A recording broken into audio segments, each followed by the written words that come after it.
Һәм кайберләре әйтә, бу шуның өчен эшләнде, һәрбер юлда, төрле юлларда Аллаһның исеме зурласын дип, чөнки без намазга барганда, кайтканда шушы зикребезне әйтеп Аллаһны уллап кайтырга тиешбез. Барганда да, кайтканда да. Инде хәерле кычкырып әйтсәк, бүген инде бу әле кирмәгән икән, без инде аны эчтән әйтсәк тә була инде. Элек без беләбез, безнең бабаларыбыз һәрберсе шушы гаеткә урам башында җыйналып, һәм урамда кычкырып, шушы тәкбир итеп кайтканнар.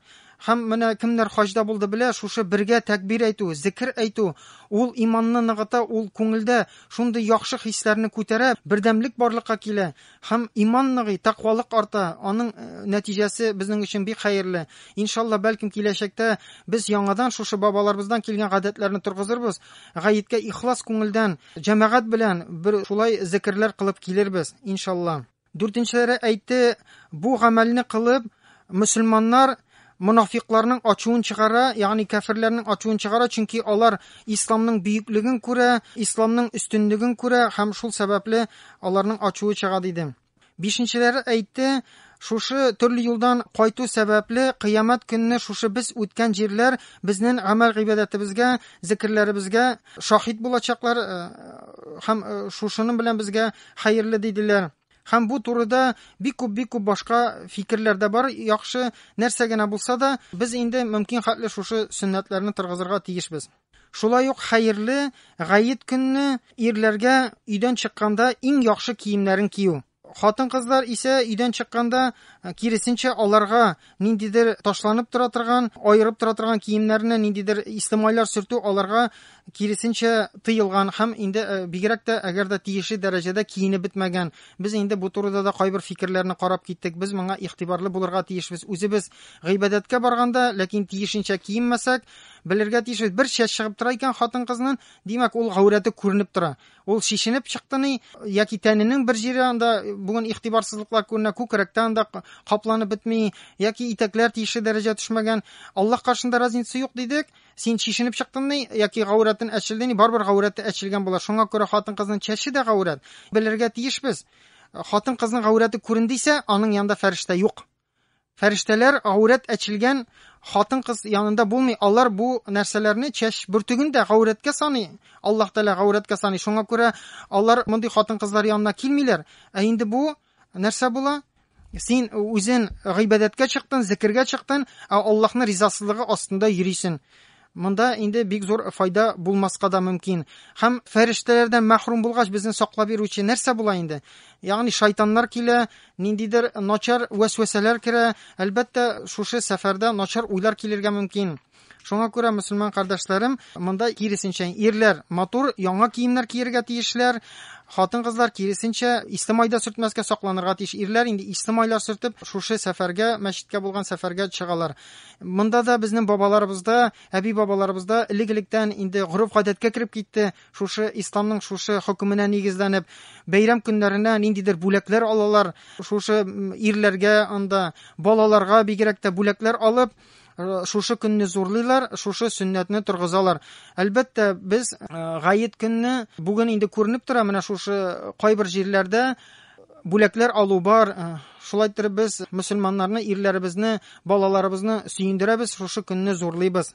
Һәм инде әлбәттә шушы намазга килгәндә безнең күңел халәте бөтенләй икенче булырга тиеш. Без түбәнчелек белән Аллаһ каршына барганны аңлап, аннан ниндидер курку хисе булып, Аллаһны ихластан зикр итеп, аңа төрле ихластан булган дугаларыбызны кылып, Аллаһ Тәала рәхмәтен өмет итеп һәм аның җәзасыннан курку хисләре кичереп, шундый түбәнчелекле күңелебездә халәттә без Аллаһ каршына барырга тиешбез. Һәм әлбәттә шуның хәтле кешеләр җыйналганын күреп, һәм бөтенесе намазга барганны күреп, кеше әлбәттә кыямат көне булачагын, кыямат көнне үзенең җавап тотасын, бу дөнья вакытлыча, үлем белән бу дөнья бетә һәм Аллаһ каршына барасын, кыямат көнне дә шулай җыйналып басып торасын искә төшерергә тиеш.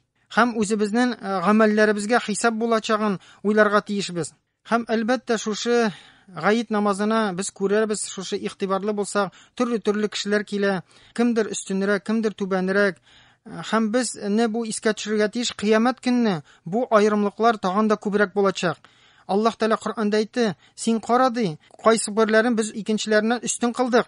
Ләкин кыямәт көнне кайбер кешеләр берсе өстеннән икенчесе тагын да зуррак дәрәҗәдә булачак диде. Һәм намаз укыганда әлбәттә һәм гомумән без тормышыбызда шундый хис булырга тиеш. Рамазан аенда моның сәбәпләре тагын да күбрәк. Без инде Аллаһка якынайган булабыз. Без бик зур Аллаһка шөкердә булырга тиеш. Чөнки ул безгә иман бирде, иман байлыгы бирде һәм Рамазан аен каршы алырга мөмкинлек бирде һәм да шушы айны уразалар тотарга, намазлар укырга, Коръан укырга, садакалар таратырга юлларын ачты.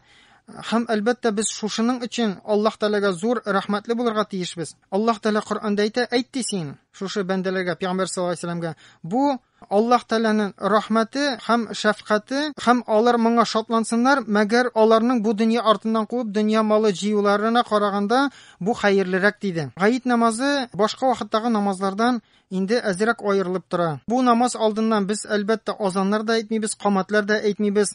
Ибн Аббастан риваят ителә, Пәйгамбәр саллаллаһу алейһи ва сәлләм гаит намазын укыды, ул вакытта азан да әйтелмәде намазга һәм шушы камат та төшерелмәде диде. Һәм әлбәттә без аның монда тәртибен карамыйбыз, чөнки мәчетләргә килгәч аның тәртипләрен аңлаталар. Шушы имамнар гаиткә кагылышлы мәгълүматны бирәләр, біз шунда катнашып, алар әйткәнне төгәл үтәргә тиешбез.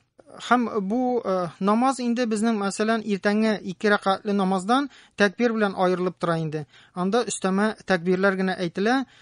Һәм инде ниндидер сәбәпләр белән мин әле намаз укый белмим дип бу намазны калдырмаска кирәк. Чөнки имамга уйдыңмы син, шушы тәкбирләрне имам кычкырып әйткәндә кабатладың, калган өлешендә син шушы тик кенә басып торасың сафта, синең өстән намаз шушы бурычы төшеп тора, син бәйрәмдә катнашкан буласың. Әлбәттә инде мондый гаит намазлары вакытында мәчеттә вагазлар сөйләнә, аның тәртипләре бар, ниндидер тәкбирләр әйтәбез, Аллаһка мактаулар, улуклаулар әйтәбез, шушы хутбәләр укыйбыз, монсы инде имамнар башкара, без шунда тыңлап, шушы гыйбадәтләрдә катнашабыз. Чөнки Пәйгамбәрбез саллаллаһу алейһи ва сәлләм дә риваятлардан күренгәнчә гаит намазы көнне шулай кыла торган булган. Килеп мәчет намазы укыганнан соң кешеләргә борылып төрле вагазларын әйтә торган булган, киңәшләрен әйтә торган булган. Һәм риваятлардан күренгәнчә Пәйгамбәрбез саллаллаһу алейһи ва сәлләм гаит намазына килгәч, аның алдыннан да ахырдан да ниндидер нәфил намазлары башка укымаган. Әбу Саид аль-Худридан риваят ителә, ул әйтә, Пәйгамбәрбез саллаллаһу алейһи ва сәлләм гаит намазына хәтле дә укымады. Bir нәрсәдә кайчан гаит намазыннан өенә кайтты, 2 рәкъат намаз укыйдыр дигән. Ләкин иманлы кешеләр үлгәнгә хәтле шушы гамәл гыйбадәтләрен туктатмыйлар. Бигрәк тә шушы Рамазан аенда алган иман байлыкларын, өстәмә гыйбадәтләрне без инде ураза беткәч тә туктатырга тиеш түгел, мөмкин икән дәвам итәргә тиешбез. Чөнки Аллаһ Тәгалә Коръанда әйтте, үзеңне Раббыңа гыйбадәт кыл, үлем килгәнгә хәтле диде. Ягъни Аллаһ Тәгалә үлем килгәнчегә хәтле Раббыңа, Аллаһ Тәгаләгә гамәл гыйбадәттә бул диде. Икенче бер җирдә Аллаһ Тәгалә кисәтә, эй сез иман китергәннәр, Аллаһтан тиешле курку белән куркыгыз һәм үлегез фақат мөселман хәлегездә генә ди.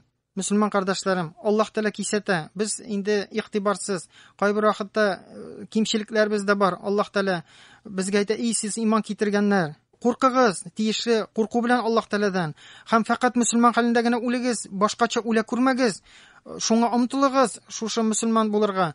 Инде монда Аллаһ Тәгалә әйтте, Аллаһтан куркыгыз тиешле дәрәҗә белән. Кайбер кеше әйтә, мин Аллаһтан куркам, Аллаһ минем күңелемдә, минем күңелем чиста, иман минем күңелемдә ди. Син үзеңнән шушы иман дип саныйсыңдыр бәлкем, ләкин Аллаһ Тәгалә синең иманлы итеп кабул итми. Чөнки Аллаһ Тәгалә тиешле дәрәҗәдә куркыгыз дигәндә, курку безнең күңелебездә Аллаһтан булган курку безне гамәл гыйбадәткә китерергә тиеш. Димәк, син гамәл гыйбадәттә түгелме, синең Аллаһ разый була торган дәрәҗәдә күңелендә курку да юк. Бу буш сүз генә. Тынычландыру өчен үзеңнең гыйбадәтсезлегенне, мәгънәсезлегенне, шу тормышыннан үзеңә бер тынычлык табу өчен әйтә, минем күңелемдә шул җитте.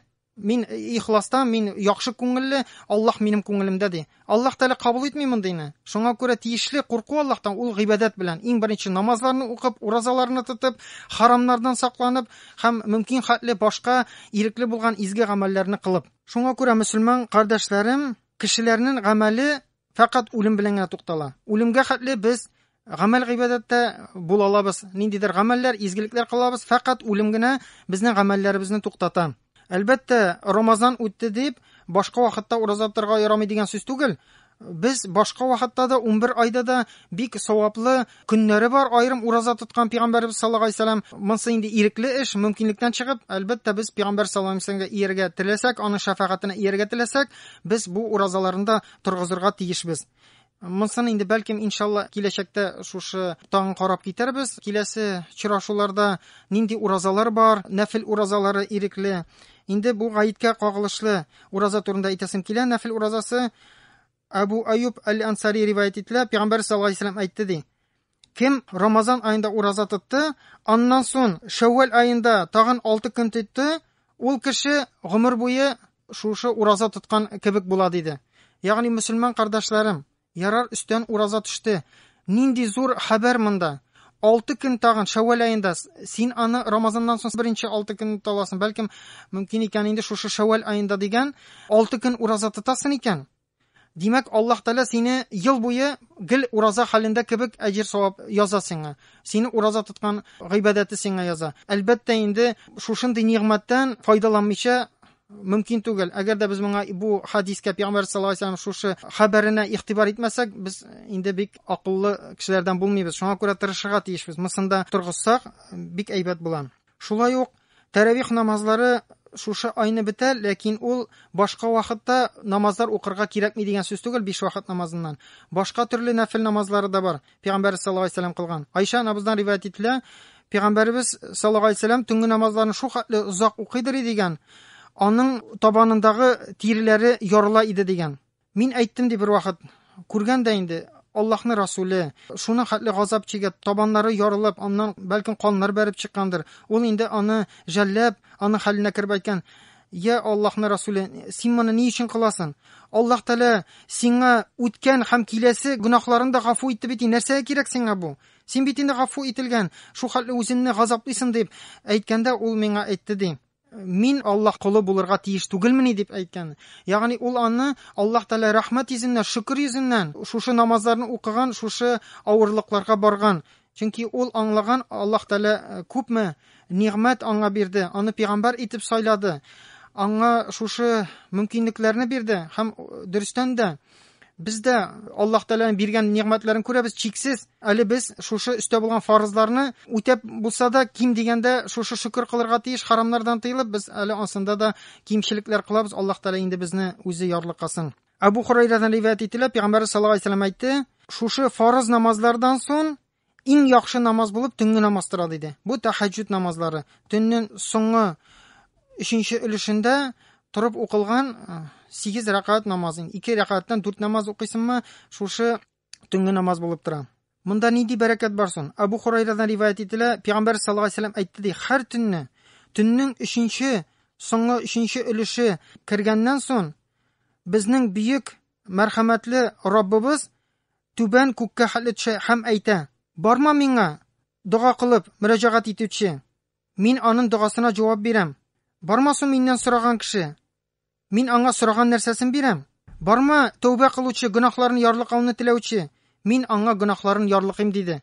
Шуңа күрә мөселман кардәшләрем, бик бәрәкәтле вакыт төннең 3тән 1. Без инде көндезләрен шундый вакытлар була, дугаларыбызның кылуын, кабул булуын телибез, тәүбәләр кылган булабыз, нәрсәләрендер өмет итәбез, теләкләребез бар. Ләкин Аллаһ Тәала әйтә: "Төнне тор, укы." Аллаһ Тәала бәндәгә якыная һәм Аллаһ Тәала вәгъдә кыла. Көтеп тор Аллаһ Тәала. Кайда? Җир йөзендә бармы? Миңа намаз укып мөрәҗәгать иткән кеше, гыйбадәт кылган кеше бармы? Кабул итәм. Сорый, нәрсә сорый, бирәм ди Аллаһ Тәала. Гөнаһларын ярлыкауны теләсә, ярлыкыйм ди. Аллаһ Тәала көтеп тора, ләкин инде без, мөселман кардәшләрем, шушы иманыбызда җитешсезлекләр булу сәбәпле ниндидер нәрсәдер җитеп бетми, без инде шушы вакытларыбызны йоклап, шундый бәрәкәтле вакытларыбызны үткәрәбез. Турып, шушы төнне, шушы вакытка будильник куеп, турып, шушы тәһарәт алып, 8 рәкать, 2 рәкатьтән 4 намаз укып, ниндидер дугалар кылырга бер ярты сәгать вакыт җитә инде. Яңадан ятып йокларга була. Инде Аллаһ Тәала безләргә киләчәктә иманыбызны куәтләп, шушындый бәрәкәтле намазларын да укырга тормышыбызда насыйп әйләсен, мөмкинлекләрен бирсен. Һәм әлбәттә без шушы 5 вакыт намазыбызның сөннәт намазларына игътибарлы булырга тиешбез. Бу инде 12 рәкать барсын бергә җисәк, Иртәнге намаз, анда өйлә намазында сөннәтләр бар, шуларны җыйсак 12 рәкъатлы намаз, без моңа бик тә игътибарлы булырга тиешбез. Кайбер кешеләр әйтә, бу сөннәт кенә, фарызны үтәсәм булды, өстән төшә, сөннәт кенә дип мондый намазларга игътибарсызлык кылган кешеләр дә бар. Син сөннәтне торгызмыйсың икән, сөннәтне торгызырга омтылмыйсың икән, Пәйгамбәр саллаллаһу алейһи вәсәлләмгә буйсынмыйсың, Пәйгамбәр саллаллаһу алейһи вәсәлләмнең шәфәгатенә омтылмыйсың. Бу бер кайчан да безгә яхшылыкка китерми. Әгәр дә син башта сөннәтләрне калдыра башлыйсың, аннан соң фарыз намазларны калдыра башлыйсың, аннан соң кушып укый башлыйсың, һәм бөтенләй намазларны ташларга да була. Чөнки без менә шайтан шулай итеп безне әкренләп аздыра. Сразу 5 вакыт намазын укыма дип әйтми, инде баскансың икән, ул көрәшә башлый. Тукта, бу сөннәт кенә, син ашыгасың, укыма ди. Бу сөннәт кенә, сиңа анда гөнаһ язылмый, бу бит ирекле намаз дип. Син әкренләп моңа күнегәсең, һәм инде тора-бара әкренләп шайтан безнең гыйбадәтебездән үз өлешен ала, без бераздан безне диннән чыгарып та җибәрә. Алла сакласын. Хабибадан риваят ителә, Пәйгамбәр саллаллаһу алейһи вәсәлләм әйтте ди: Кемдә кем көн һәм төн дәвамында 12 рәкъат намазны укыса, 12 рәкъатны торгызса, аңа җәннәттә үй торгызылачак диде. Субханаллах. Карагыз, бу 12 рәкъат, шул барысы бергә сөннәт намазларны, һәр намазның 12 рәкъат килеп чыга инде. Кемдә кем шуны даим укып бара икән, тормышында шуларны калдырмый икән, җәннәттә үй булачак дигән. Монда үй мөһим түгел, җәннәт дигән сүз бар. Җәннәт. Ул җәннәткә керә, шул сәбәпле 12 рәкъат намазны укып, фарыз намаздан соң укып бару сәбәпле менә җәннәткә бер юл. Аллаһ Тәала җәннәтне вәгъдә кыла. Җәннәт сиңа ди бүләге. Һәм шундый сөннәт нәфил намазлары бик күп, мөселман кардәшләрем. Без инде кемдер әйтергә мөмкин үзенә, менә эшләп карасың, менә безнең эшем шундый, вакыт юк дип әйтергә мөмкин. Әлбәттә, бу дөрес түгел. Бу күңел теләмәү. Әгәр дә күңел теләй икән, кеше аңның кәсебенә керешә башлый. Әгәр дә күңел теләми икән, син сәбәбен эзлисең. Бер нәрсәне күңелен яратмый икән, теләмисең икән, сәбәбен эзлисең. Сәбәбен табарга була. Сәбәбен табасың. Син әле укып карамагансың, син уже үзеңә булмый ул дип әйтеп куйгансың. Шуңа күрә кемнең күңелендә шуңа мәхәббәт бар, теләк бар, әлбәттә кәсебенә керешеп, Аллаһ Тәала аңа мөмкинлеген дә чак, ярдәмен дә бирәчәк. Аллаһ Тәала. Безгә Аллаһ Тәала йөз белән юнәлергә кирәк. 5 вакыт намаз турында әйтмибез дә. Бу намаз фарыз. Һәм кемдә кем инде ниндидер эшен, ниндидер дөньяви нәрсәләрне, мин намаз укый алмыйм, минем эшем бар дип куя икән өстен, бу кеше зур ялгышты. Сәбәп итеп куя икән. Чөнки бөтен яшәеше бу дөньяда Аллаһка бәйле. Әгәр дә инде андый каршылык бар икән, эштә таләп итәләр икән, намазын укымыйсың дип, димәк син эшеңне ташларга тиеш. Аллаһның гыйбадәтеннән өстен башка бер нәрсәне дә куярга ярамый. Аңларга кирәк. Синең тормышың барбер Аллаһка бәйле. Син Аллаһ өчен, Аллаһның намазы, Аллаһка буйсыну өчен бу эшеңне ташлыйсың икән, Аллаһ Тәала сиңа хәерлесе белән кайтарып бирәчәк. Бу иманга бәйле. Шуңа күрә, мөселман кардәшләрем, бу нәфил намазларын да торгызырга була. Теләк кенә юк безнең. Эштә дә укырга була. Тиз генә тәһарәтен бар икән, өйлә намазыннан соң да ниндидер буш вакытта 2 рәкъат намаз алып, дуга кылып алырга була. Эшендәге кеше син инде шул гыйбадәттә була, беркем дә моңа каршы булмый.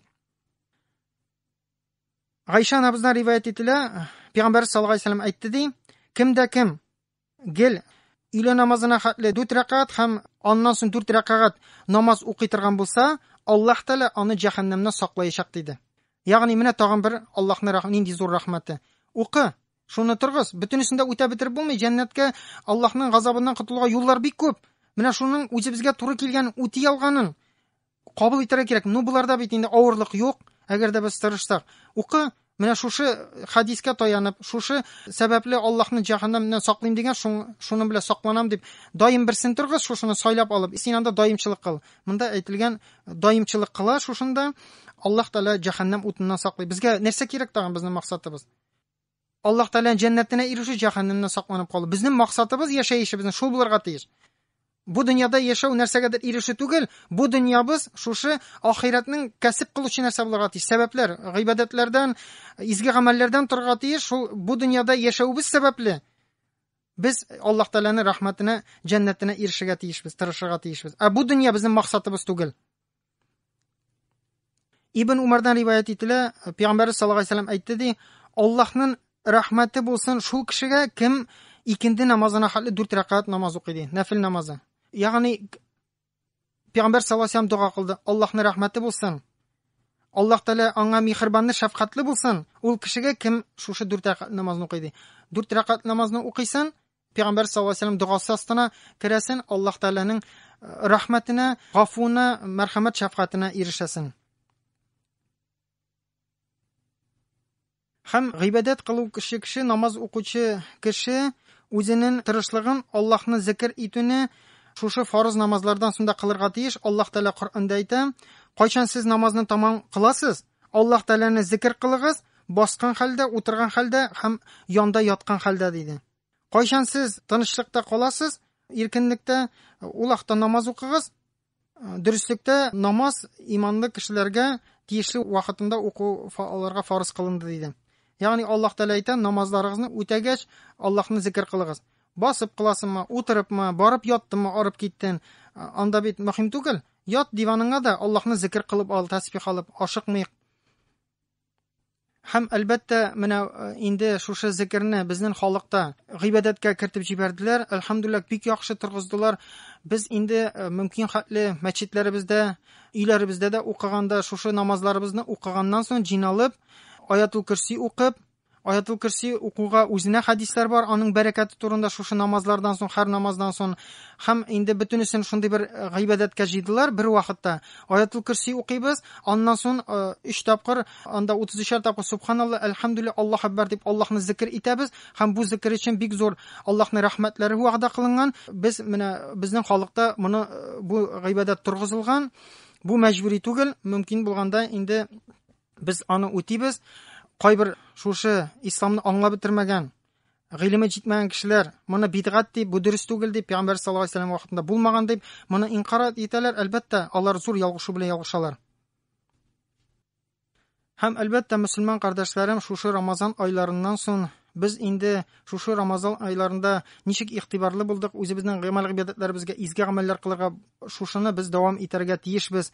Без Аллаһ разый була торган изгелекләрне мөмкин хәтле кайда эшли алабыз, шуларны эшләргә тиешбез һәм гөнаһлардан үзебезне ерак куярга тиеш. Фақат шулай гына без бу дөньяда да Аллаһ Тәаланың рәхмәтенә, бәрәкәтенә ирешәбез һәм үлгәннән соң да шулай ук Аллаһның рәхмәте безгә булачак, иншалла. Аллаһ Тәала Коръәндә әйтте: "Иманлы ир һәм хатын кайсылары бу дөньяда изге гамәлләр кылдылар, без һичшиксез аларны матур тормыш белән аларны бүләкләячәкбез һәм аларга алар кылган нәрсәдән дә хәерлерәк нәрсә белән кайтарачакбыз" диде. Ягъни Аллаһ Тәала нәрсә диде? Изге гамәл кылган кешеләрне, изгелектә булган кешеләрне без матур тормыш белән бүләкләячәкбез диде. Һәм алар кылганга караганда да күбрәк изгелек белән җавап бирәчәкбез диде. Нинди күркәм, шундый күңелгә рәхәт бирә торган Аллаһ Тәаланың сүзләре, мөселман кардәшләрем. Һәм мөселман кардәшләрем, әгәр дә Рамазаннан соң шушы ураза тоткан кеше, гамәл гыйбадәттә булган кеше күңелендә ниндидер бер рәхәтлек, җиңеллек тойса һәм шушы гыйбадәтләрне, фарыз гыйбадәтләрне кылуда, изгелекләр кылуда ниндидер җиңеллекләр тойса, башта вакытта булмаган, рәхәтләнеп, күңелдә рәхәтлек кисереп, изге гамәлләр кылса һәм дә гөнаһларга шундый бер тискәре күрә алмый торган мөгамәләсе пәйда булса, менә шундый кеше өмет итә ала, аның уразасы кабул булган. Чөнки һәр изге гамәлнең үзенең тәэсире була. Әгәр дә инде ул шулай ук Рамазанга хәтле ничек гөнаһ кылды, шулай ук дәвам итсә, бернинди үзгәреш булмаса һәм ул аның өчен борчылмаса да, күңелендә курку да булмаса, димәк, аның уразасы бушка әчтерү булган, Аллаһ Тәала аны кабул кылмаган. Һәр бер изге гамәл кеше кылган, күңелендә яхшы бер эс калдыра. Һәм көн сайын шушы гамәл гыйбадәттә булу аның күңелен паклый, чистарта. Һәм шуңа күрә, мөселман кардәшләрем, сахабалар әйткәнебезчә, бер шушы вагызыбызда әйткән идек, Пәйгамбәр саллаллаһу алейһи ва саллям вакытында сахабалары аның уразага хәтле кергәнче 6 ай буе уразага ирешсәк иде, аны тотып чыгалсак иде, уразага килүенә карата дугаларда булганнар. Ураза тотканнан соң, Рамазан ае чыкканнан соң тагын ярты ел буе: "Я Раббым, тоткан уразаларымны кабул кылсаң иде" дип теләгәннәр. Шуңа күрә, мөселман кардәшләрем, шушы уразаларыбызны тотканнан соң да ихластан өмет итик, Аллаһтан сорыйк, ялбарып, кимчелекләрен гафу итеп, безнең тотканны уразаларыбызны кабуллардан кылсын һәм үзебезгә шушы уразабызны кабул иттеме Аллаһ Тәала, кабул итмәде микән бәя бирергә уйласак, менә үзебезне тикшереп карыйк. Үзгәрдекме без? Рамазаннан ничек чыктык? Иман байлыгы алдыкмы? Туябызмы күңелдә ниндидер рәхәтлекләр? Рамазанга хәтле булганнан үзгәреш сизәбезме? Яхшы якка үзебездә әхлак әдәпләребез яхшырдымы? Гамәл гыйбадәт кыласы килеп торамы? Төнге намазларга торасы килеп торамы? Шушы булса, димәк, өмет итә алабыз. Аллаһ Тәала кабул иткән һәм Рамазан безгә файдасы булган. Шушы Рамазанның вәгъдә кылынган файдаларын алганбыз. Әгәр дә инде бернинди үзгәреш булмаса, гөнаһлардагы да шундый ук мөгамәлә, игътибарсызлык күрсәтсәк, инде Алла сакласын, андый булмый. Димәк, безнең уразабыз буш әчтүрү булган, Аллаһ Тәала аны кабул кылмаган. Без инде, мөселман кардәшләрем, Аллаһтан ихлас күңелдән шушы тырышуларыбызны шушы Рамазан айларында кабул итүен телибез.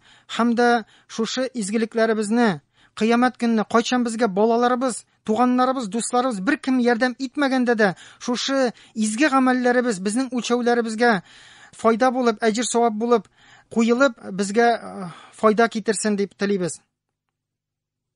Инде, мөселман кардәшләрем, һәрберебезгә шушы Рамазаныбыз бәрәкәтле булсын, киләчәктә дә, киләсе елларны да исәнлектә, иминлектә шушы айга ирешеп, бергә-бергә гамәл гыйбадәттә булырга, сөенергә, шушы Рамазанга ирешкәнгә насип әйләсен һәрберебезгә.